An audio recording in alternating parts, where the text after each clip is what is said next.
জেনে নিন মূলার পুষ্টিগুণ ও উপকারিতা। শীতকালীন সবজি মূলা। মূলা সাধারণত দুই রঙের হয়, সাদা ও লাল।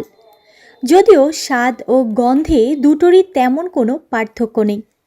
মূলা সবজি হিসেবে এবং এর পাতা শাক হিসেবে খাওয়া যায়।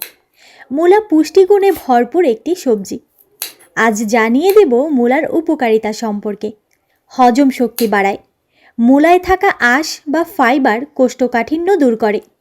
মূলা হজম শক্তি বৃদ্ধি করে, যা লিভার এবং পিত্তথলিকে সুস্থ রাখে। এছাড়া মূলা খেলে পেটের নানা রকম সমস্যা থেকেও মুক্তি পাওয়া যায়। ওজন কমাতে সাহায্য করে। এটি এমন একটি খাবার যা প্রায় ক্যালোরি ছাড়াই পেট ভরাতে সাহায্য করে। এতে অতিরিক্ত ক্যালোরিও শরীরে প্রবেশ করতে পারে না। যারা ওজন কমাতে চান তাদের জন্য এই সবজিটি খুবই কার্যকরী। প্রস্রাবের সমস্যা দূর করে। মূলা প্রস্রাবের মাধ্যমে শরীরের বিষাক্ত উপাদান বর্জ্য হিসাবে বের করে দিতে পারে। এর ফলে কিডনি সুস্থ থাকে এবং মূত্রথলির যে কোনো সমস্যা দূর করতে পারে। ডায়াবেটিস রোধ করে।